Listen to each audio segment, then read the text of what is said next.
¿Qué era el principio? Ay, sueño, tiene sueño. ¿Qué era en el principio?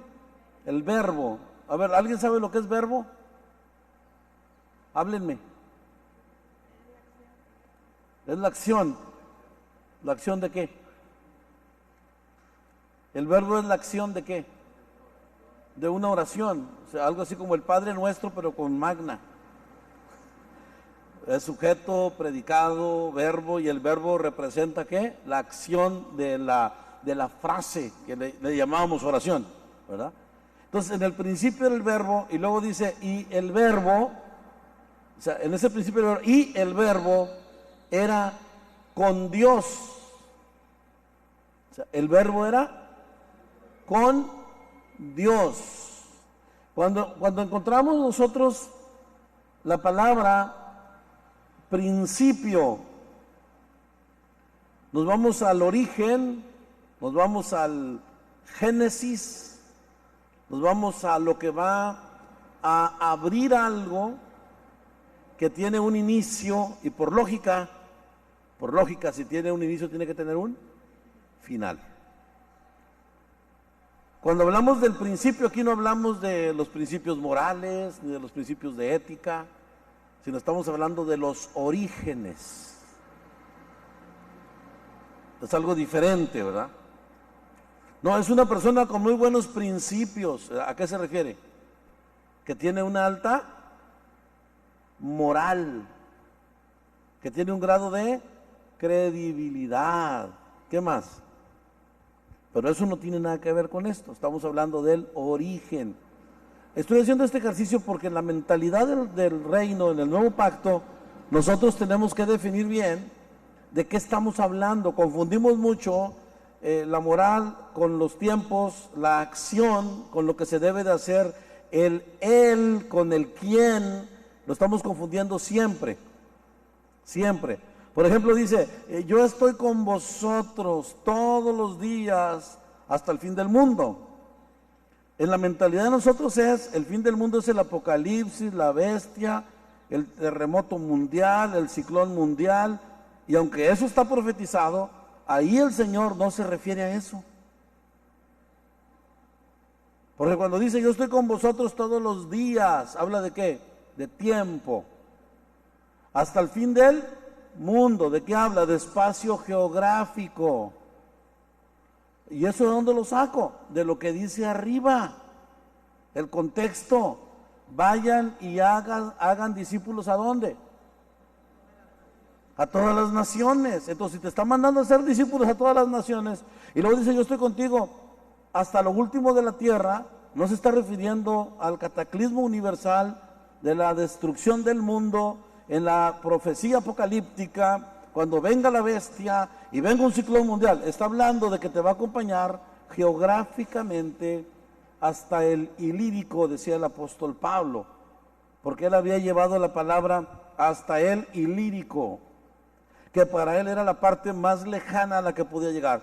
Para Pablo decir el Ilírico es como decir aquí en América, llegamos hasta la Patagonia.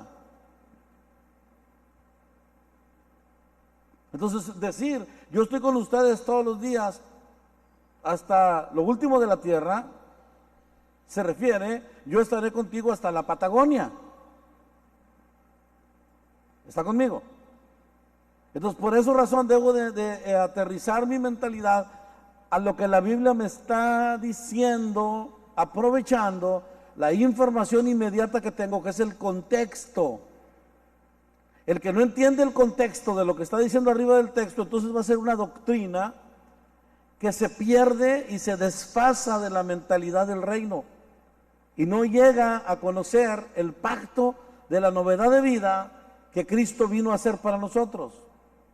O sea, cuando hablamos de que en el principio era el verbo, hablamos de que el verbo aquí viene a ser en esencia algo que se hizo carne, que llamamos Jesucristo. ¿Cómo llamamos? Jesucristo es el verbo encarnado. Del verbo que está hablando Juan es hablar de Jesús, pero Jesús no tiene su origen en una creación y tampoco tiene su origen partiendo de engendrar o tampoco tiene el origen partiendo de ser parido. El tema aquí es que quieres que, para que comprendas bien la mentalidad del nuevo pacto en el reino, es que te des cuenta que Jesucristo no tuvo el mismo origen que tú. Que se atrevió Él a nacer como hombre por amor a ti, por amor a mí, es algo muy diferente, pero que no nos creamos que Jesús empezó a ser Jesús cuando se gestó en el vientre de María, sino que hay una preexistencia del verbo. ¿Me está captando la idea?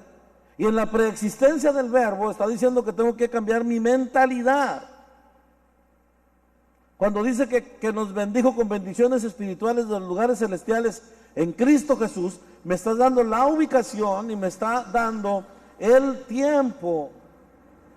No puede decir mes porque no existían los meses. No puede decir años porque no se contaban.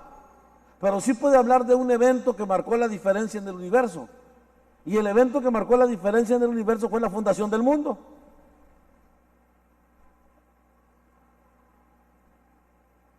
Pero esto tengo que asimilarlo. ¿De qué manera? Muy sencillo. En el principio creó Dios los cielos y la tierra, ¿verdad que sí? Pero ¿quién estaba ahí cuando lo creó? Como para que lo escriba y diga. Y dijo Dios, sea la luz. ¿Quién estaba oyendo y viendo que hizo la luz? ¿Cómo sabemos nosotros eso? ¿Por qué lo leemos? ¿Cómo estamos seguros de eso? ¿Cuál es nuestra confianza? Es que tiene que entender que usted y yo creemos en la revelación. ¿En qué creemos? Y si esto que está escrito aquí lo creemos, es porque Dios se lo reveló a un hombre que se llamó Moisés. ¿Pero qué fue lo que le reveló a Moisés? ¿Le reveló todas las cosas? Dios ha tenido una manera muy práctica y muy inteligente en la inteligencia espiritual de mover el conocimiento y la revelación de la palabra a lo largo de la historia de nuestro planeta y a lo largo de nuestra vida por una sola razón. Él conoce lo soberbio que somos. Dios mejor que nadie conoce la tremenda hambre de poder que cada ser humano tiene. A ver, ¿le estoy hablando a alguien aquí o nomás estoy hablando solo? Entonces, como Dios conoce eso, Dios ha usado la inteligencia espiritual de fragmentar su revelación y fragmentar su conocimiento y fragmentar inclusive la funcionalidad. Y lo hace de una manera tan exitosa que dice, en la misma lógica de la creación, mira tu cuerpo, no funcionaría si fuera todo una sola cosa, dice Pablo. ¿Qué haría el cuerpo si fuera pura oreja? ¿Qué hace Dios? Traer una diversidad de miembros, una diversidad de funciones que van dirigidos a un propósito, movidos por la cabeza, y hace que mi cuerpo sea funcional. ¿Qué hace en la iglesia? Lo mismo. O sea, no existe el cuento ese de que un hermano tiene los 21 dones del Espíritu. Para empezar, son 21 si nomás lee Corintios. Y si le escarba, encuentra más en Corintios que están escondidos. Pero si lee todo el Nuevo Testamento, ni 12 ni 21, podemos llegar hasta 30 si le escarba bien. Y si hace acumula dones y ministerios, llega a 30. Es que tiene 12 dones. Mira, Dios no haría eso jamás. Porque si un tipo aquí en esta tierra tuviera los 12 dones del Espíritu, habría un problema. ¿Y sabe cuál? Todos lo necesitan a él y él no necesita a nadie. Dios le dio a usted lo que no me dio a mí. Y me dio a mí lo que no le dio a usted. De tal manera que para mí sería imposible avanzar si usted no va conmigo. ¿Alguien está ahí? Entonces, cuando habla del verbo que se hizo carne, está hablando de la excepción en el universo y de la excepción en la creación, porque en el Hijo sí depositó todas las cosas, porque Él es Dios en esencia. ¿Está captando la idea conmigo? Entonces lo que Dios hace es revelarle a Moisés. ¿Qué hizo Dios? ¿Qué le reveló a Moisés? En el principio creó Dios los cielos y la tierra. Eso le llegó a Moisés por revelación. Y Moisés lo escribió. Pero ¿alguien sabe en qué época vivió y existió Moisés? No le voy a pedir meses y años, pero por lo menos vamos a marcar los acontecimientos, así como lo está haciendo el apóstol Pablo en la revelación. Es decir, no hay mucho problema con que no te acuerdes de la fecha. El asunto es que tengas presente cuál fue el acontecimiento más poderoso, inmediato en ese acontecimiento. En este caso, nos bendijo con bendiciones espirituales de los lugares celestiales en Cristo Jesús, desde antes de la fundación del mundo. ¿Cuál es el evento más importante en el universo? La fundación del mundo. Y lo único que quiero que sepas es que antes de eso Dios ya había bendecido en Cristo tu vida. Pero esa es una revelación que le llegó a Pablo, así como le llegó a Moisés, esa revelación, pero Moisés vino 400 años después de los patriarcas. Es decir, el libro más antiguo de la Biblia es el libro de Job. Primero se escribió el libro de Job. Y pasaron 400 años y llegó Moisés. Y a Moisés se le reveló Génesis.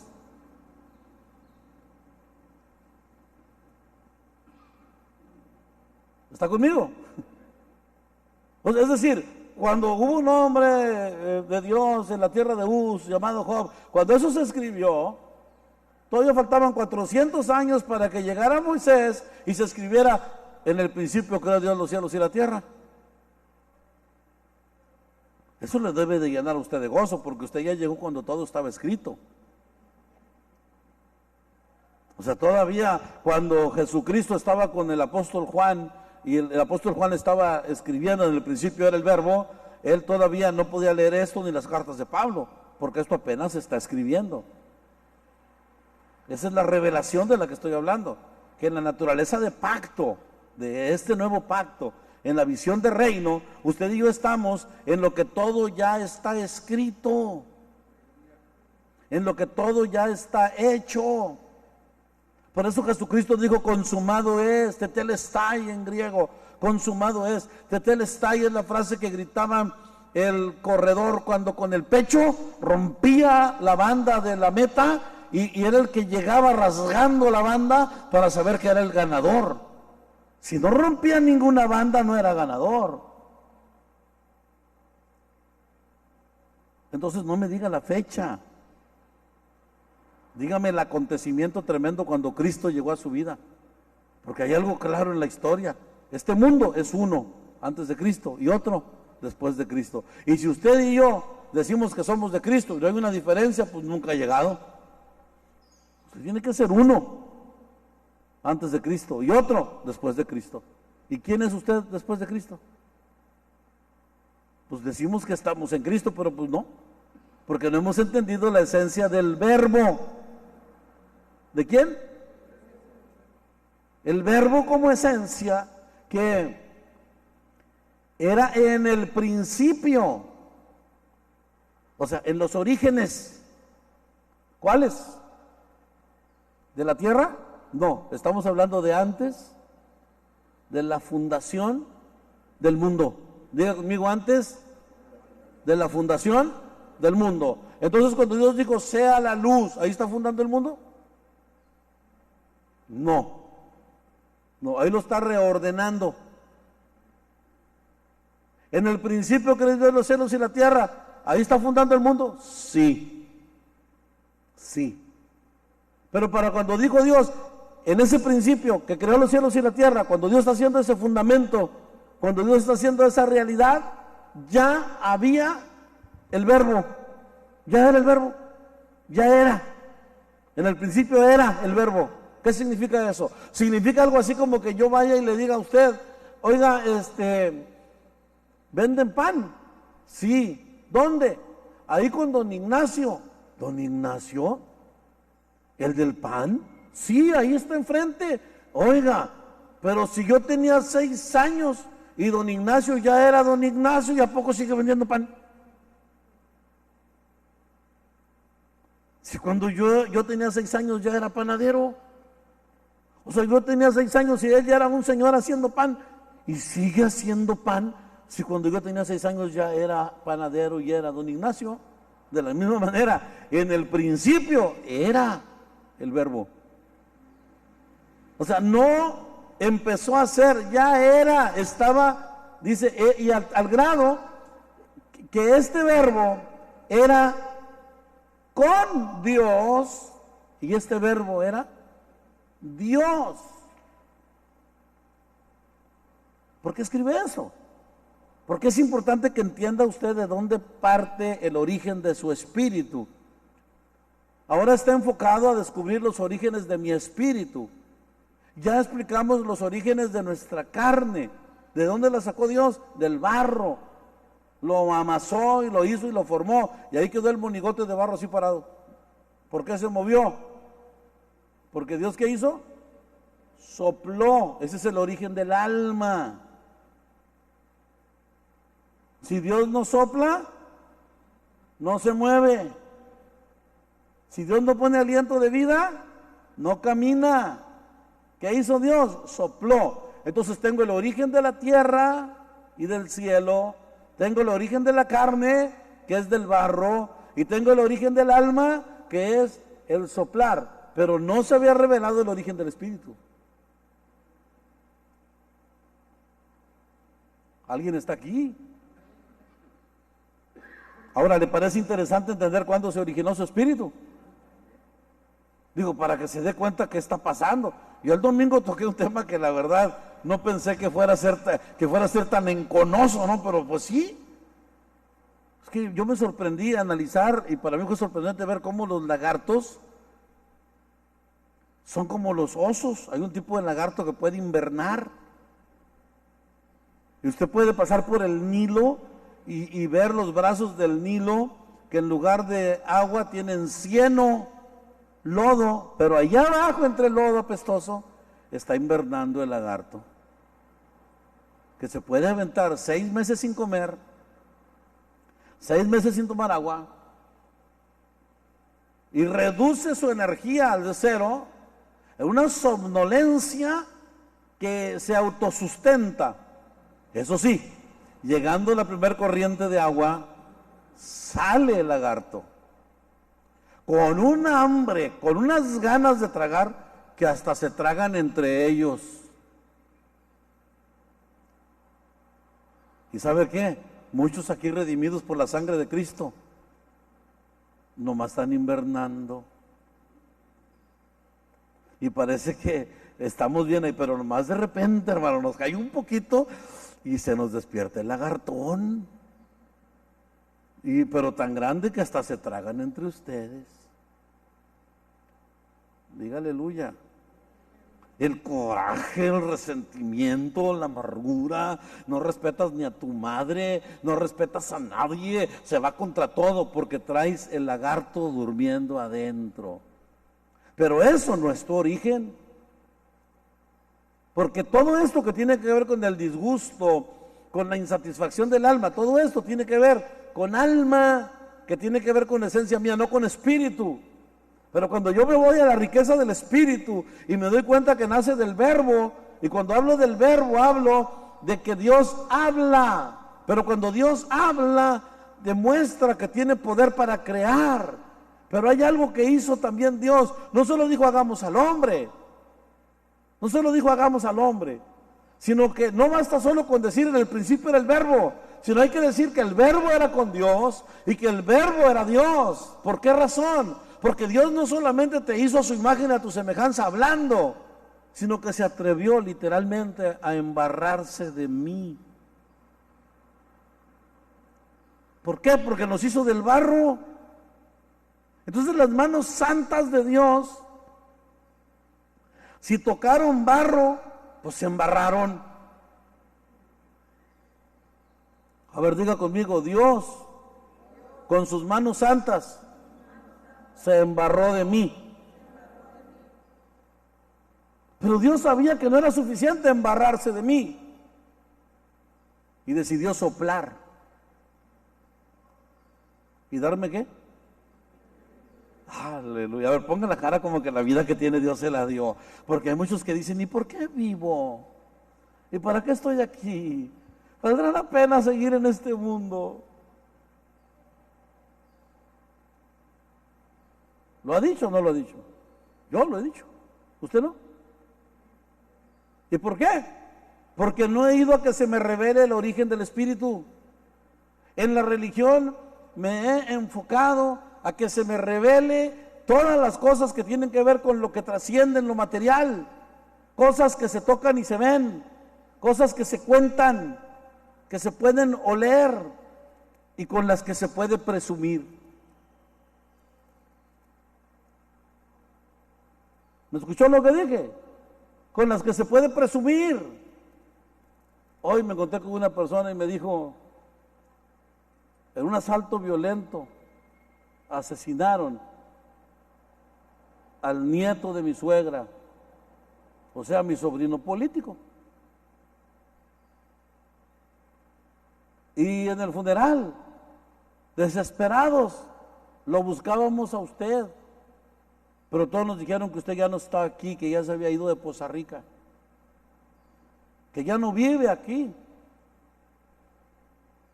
Digo, mira nomás cómo son de habladores los hermanos de Bálsamo.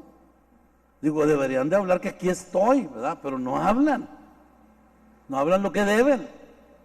Dice, porque me dio tanta pena que cuando tomaron el lugar para ministrar a los deudos, en lugar de ministrar a los deudos empezaron a decir, ahí me faltan 5 para armar mi grupo de 12, ¿cuántos quieren venirse conmigo?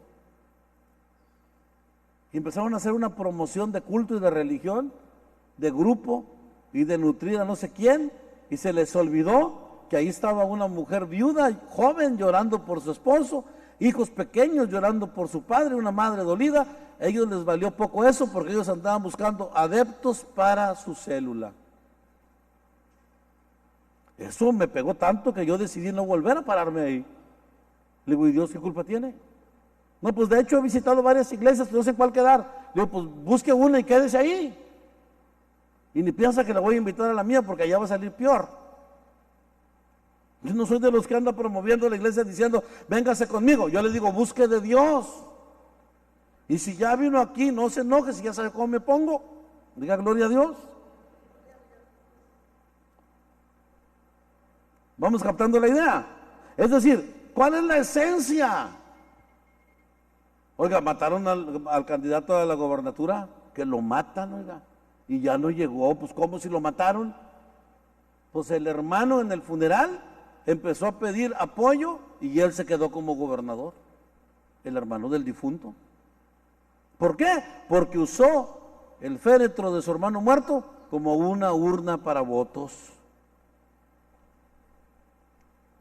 Diga aleluya. ¿Y por qué cree usted que pasa? ¿Qué cree que pasa en las iglesias? Lo mismo. Como son una bola de arrastrados que no predican en los hospitales, ni van a predicar a las cárceles, ni van a predicar a las plazas, ni llevan de comer al huérfano y a la viuda. A la primera oportunidad que tienen un foro para predicar, aunque sean pura gente dolida, ahí hacen votos para que la gente reciba a Cristo. ¿Y cuántos se quieren bautizar? Y hasta quieren repartirles sobres para el diezmo. Es una sinvergüenzada, la verdad. Yo nomás veo y digo, Dios mío, cuando muere una persona importante, que yo sé que tiene mucha gente, procuro ir a las 3 de la mañana. Y he llegado a esa hora y me han dicho, pastor, hubiera llegado a las 9, había bastante gente. Le digo, ¿y para qué quiero tanta gente? Vengo contigo porque este es el que te duele. Vengo a orar por ti, que Dios te dé fortaleza y que Dios te ayude, y me voy. Pero se andan peleando, hermanos, por el cuadrito, se andan peleando. Me ha tocado ver con vergüenza cómo en el cementerio rezan, cantan solamente una vez, cantan solo Dios hace al hombre feliz, cuando la trompa te suena, en todas las canciones habidas y por haber, hay un mano a mano, hay una competencia y se les olvida que debemos de consolar a los que les duele. Mire, voltea a ver al que está a su lado y dile, sí, necesito que me consueles. ¿Qué es el verbo? Es la palabra en esencia que sana, que es el verbo. La palabra en esencia que proyecta mi vida a conectarme al origen del que yo he estado huyendo. Usted es algo más que solo masa corpórea. Usted es algo más que solo un pretexto para presumir, porque no solamente se presumen joyas, no solamente se presumen carros, también se presume inteligencia, también se presume talento y habilidad. ¿Y sabe qué? Nos paramos frente a personas tan inteligentes que se dan cuenta que cuando estás hablando no es para bendecir ni para consolar, sino para presumir. Aleluya. Y es una falta de respeto a los que oyen. Casi no, me están captando porque estoy hablando de la esencia del verbo, porque hemos usado el verbo, pero para presumir. Hay veces que usted no está dando la palabra, lo que está haciendo es que vean que yo sí sé. ¿Y Dios se glorifica en eso? ¿Y dónde quedó el principio? O sea, el origen del Espíritu se pierde. ¿Cuál es el afán de querer salir enfrente cuando no es necesario? ¿Cuál es el afán de querer tener un foro de expresión? ¿Para qué lo quiero?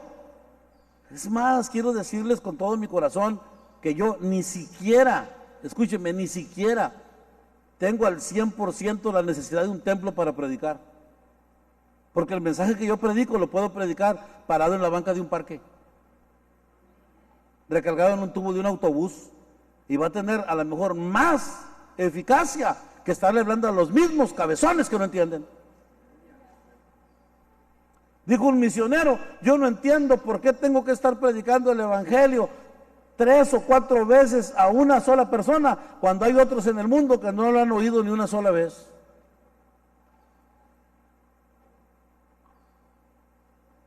Ya no les gustó, ¿verdad? Mejor nos regresamos al origen de la profundidad del pasado, del espíritu, de antes de la fundación del mundo. No, es que si no descubrimos esa verdad, vamos a seguir en la misma condición. Mire, yo estaba sentado ahí y estábamos parando estas columnas y llegó una señora y me dijo: oiga, son varillas de 3/4 de pulgada, ¿verdad? Le digo: sí. Oiga, y los estribos son de varilla de 3/8, ¿verdad? Sí. Oiga, ¿y la varilla es completa? Sí. Y yo me pongo a pensar, dice, ¿cuántos niños en condición de calle pudieron haber almorzado con lo que cuestan estas varillas? Y eso que todavía le falta ponerle el concreto, ¿verdad? ¿Cómo cuántos niños podrían almorzar con todo eso? Ah, pero el pastor soberbio quiere templo, orgulloso, jactancioso, vividores, que sangran al pueblo, que viven del diezmo. Aquí me dijo todo eso la señora, a mí, en mi cara. Y yo le dije: ¿me da permiso de hablar? ¿Cómo dijo? Que si me da permiso de hablar, porque yo estoy aquí trabajando y usted llegó a insultar y a atacar, eso es lo que usted piensa. Pero yo tengo educación y le pregunto si usted me permite hablar. Me dijo: sí. Dije: número 1, la felicito. Porque dice la Biblia: bienaventurado el que piensa en el pobre, en el día malo le ayudará Jehová. Y usted tiene algo bueno, señora, está pensando en los pobres. Y dice la Biblia que por eso usted es bienaventurada, porque está pensando en el que no tiene y está pensando en darle de comer. La felicito por eso. Número 2, la invito a trabajar conmigo, porque le quiero comunicar algo. Los pobres no nada más comen. Saquen la cabeza y asómense para los lados que hay aquí. No había nada. No había fincas, apenas yo creo que estaban haciendo las huastecas. No había nada. ¿Y sabe por qué estoy haciendo esto con estas dimensiones? Porque yo pasé aquí con el señor Cortés en la entrada a Cabellal, en la inundación del 99, cuando una avalancha de lodo y agua cayó encima de su casa y mató a toda su familia. Y lo fui a ver con 12 cruces a la espalda de él, porque ahí se quedó sepultados sus 2 hijos, su abuelita, su tía, su esposa, su mamá, sus sobrinos. 12 familiares muertos. Y desde allá me vine desde Cabellal viendo para los lados. Y vi casas muy bonitas aquí alrededor. Dije, pues ahí está esa casa muy bonita, pero no creo que en un caso de desastre se las presten. Los de allá del centro corren al Club de Leones, se meten al Club Rotario, se van a la escuela primaria María Enriqueta, se amarran abajo de un puente peatonal. Pero esta gente, ¿para dónde se va? Y yo empecé a hacer esto, y con mucho esfuerzo, porque este es el albergue de esa gente. Díganme cuándo empezamos. Yo les hago un lugar firme y usted tráigase es más, le pongo hasta la mesa. ¿Cuándo trae de comer? Hasta ahorita la estoy esperando y no ha llegado. Y yo estoy 18 años picando piedra todavía, con la misma visión, porque hay una cosa aquí: cuando yo sé cuál es el principio de las cosas, nadie me va a mover de lo que yo tengo definido hacer, ni me va a hacer enojar tampoco, aunque sí piense. Si me pongo serio, no es porque me hizo enojar, lo que pasa es que huele feo. Diga aleluya. Casi no escucha nada. Entonces, cuando usted no sabe de qué espíritu es, pues por cualquier cosa se desanima, todavía ni empieza y ya se enojó, va a la guerra sin fusil, todavía no sale a pelear y ya se le hinchó el labio. Diga aleluya. ¿Cómo podemos retomar nosotros la visión de este verbo? ¿Usted cree que Cristo no sabía que venía? ¿Usted cree que Cristo no sabía qué estaba pasando? Él es Dios, hermano. En el vientre de María, Él ya sabía. Usted y yo no sabíamos ni lo que pasó cuando teníamos 15 años. A ver, así, voy a contar nada más del 10 al 1, y ustedes díganme el nombre de su maestro o maestro en sexto año de primaria. 10, 9, 8, 7, 6, 5, 4, 3, 2, 1, 0. Levanten la mano los que se acordaron del nombre de sus. Mire, ahora bájela, levanten la mano los que no se acordaron, los que no fueron a la escuela.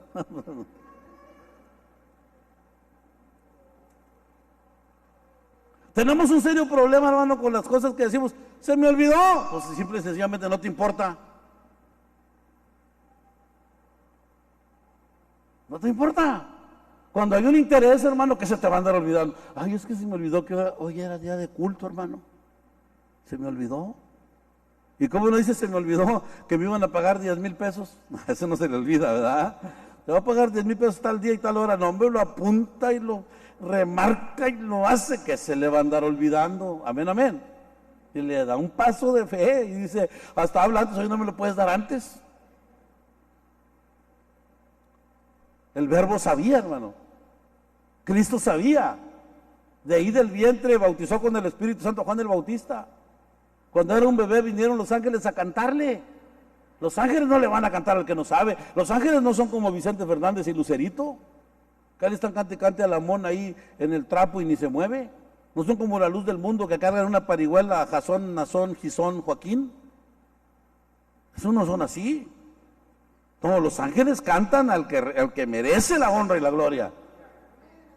Pero hay algo bien importante: los ángeles también saben quién merece darle la honra y la gloria. Pero aquí hay un problema. El problema es que nosotros pensamos que Dios está urgido de alabanza, que Dios está urgido que yo vaya y lo alabe. Hermano, si usted no alaba a Dios, no pasa nada para Dios, pasa algo para usted. Si Dios tiene ángeles que le cantan y le alaban, pero tenemos la idea de los principios humanos, de los orígenes humanos, y no del verbo. ¿Usted se imagina que cuando Marcos Witt llegue al cielo lo van a poner a cantar un solo? O que cuando llegue Jesús Adrián Romero le van a decir, a ver, tú canta esa que cantabas, ¿qué sería de mí? ¿Usted cree que va a hacer? No, se va a poner a cantar atrás de millones de ángeles y la voz de él se va a unir a ese millón. Así es de que usted que me dice a mí, hermano, pues si yo canto bien feo, pues a lo mejor tú que cantas feo le llegas más al corazón de Dios que el que cree que canta bonito. Porque nosotros tenemos una mentalidad equivocada. Pensamos que ser rico, que ser simpático, tener talento y tener belleza es sinónimo de dicha. No, hermano, a veces la gente bonita es la más sola y la más amargada, porque no encuentra a alguien de su talla. La muchacha está tan bonita que ni quien se le acerque. El joven caballero alto y apuesto, pues no encuentra con quién, si se siente mucho, se siente la gran pieza. Pero los nacos, prietos, pelos parados, panzones, nos casamos pronto, diga gloria a Dios.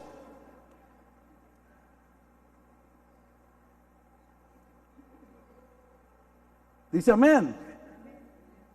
Porque tiene un problema, el problema de que usted no crea, ay, no, hombre, tiene dinero. No, hermano, la gente que tiene dinero es la que menos disfruta.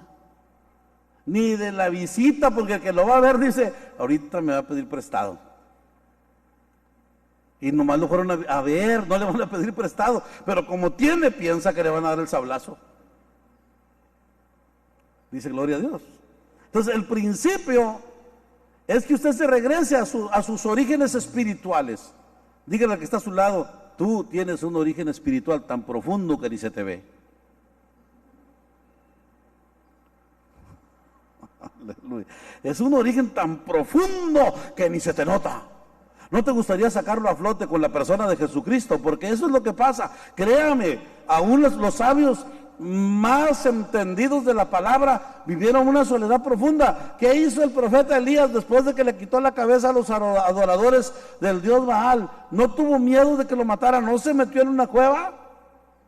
Oiga, ¿por qué? Porque se le olvidó el origen del espíritu y se estacionó en el origen del alma y se sintió triste, solo, entró en depresión. ¿Y sabe qué hizo Dios para curarle la depresión? ¿Qué cree que hizo Dios para curarle la depresión? Lo mandó a dormir. Oiga, créame que funciona. Hay veces que, ya sé, me llegó la hora de dormir y me duermo 5 minutos y me levanto renovado. Pero Dios hizo algo más con la depresión de Elías. Cuando lo durmió y de rato dijo, levántate, y él se levantó, dijo, muérdele esta torta, cómetela. Vuélvete a dormir. De rato lo volvió a levantar, le volvió a dar una torta. ¿Ya comiste? Vuélvete a dormir. Y luego lo levantó y le dijo, ahora cómete esta torta y camina 40 días en ayuno y oración. Porque hay una situación de la que necesitas desactivarte en la carne. ¿Sabes qué hace tu carne cuando no encuentra remedio? Mire, si aquí 2 cables se juntan, hay una pastilla térmica, se llama, en la electricidad, que se va a tronar y se va a ir la luz en todos lados. Porque se calentó ahí el cable y evitar el corto, hace una respuesta ya para evitar que se queme lo demás y lo bota. Se bota el fusible. Y haz de cuenta que tu cerebro tiene una pastilla térmica también. Y cuando tú vas a un problema serio, muchos se les bota la pastilla y entran en coma. Se desmayan.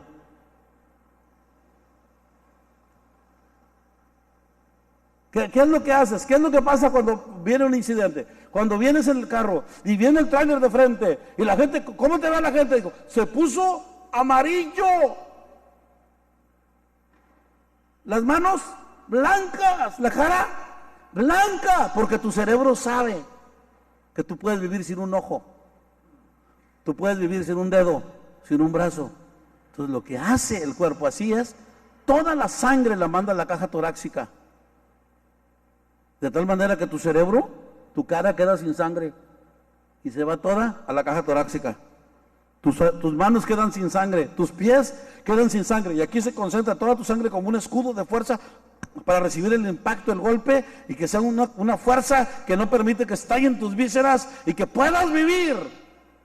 Tu cuerpo tiene un origen para sobrevivir, se los he estado explicando. Usted está respirando oxígeno y soltando el dióxido de carbono porque es veneno. Su cuerpo lo hace sin pensar usted, su cuerpo lo hace por ese instinto de conservación. Usted nunca se queda con el veneno, usted siempre lo avienta. Haga lo mismo con el alma, haga lo mismo con sus recuerdos, haga lo mismo con su experiencia familiar y su matrimonio. Ya escupa el veneno, no se lo siga tragando. Entonces ese es el origen del cuerpo y del alma. Pero necesitamos ir a conocer lo del espíritu y eso es lo que estamos caminando. Los que nos ven por Facebook y por televisión les decimos, desintoxíquense y sigan la secuela. Esperamos en Dios que pueda haber la capacidad que nos sigan viendo en secuencia estos temas que estamos manejando los martes y los jueves. ¿Qué le decimos a los que nos ven por Facebook? Génesis Televisión, un aplauso así como que son de nuevo espíritu, novedad de vida, aleluya. Dios. Medicina tu mar, y aquí encontrarás una paz sin igual.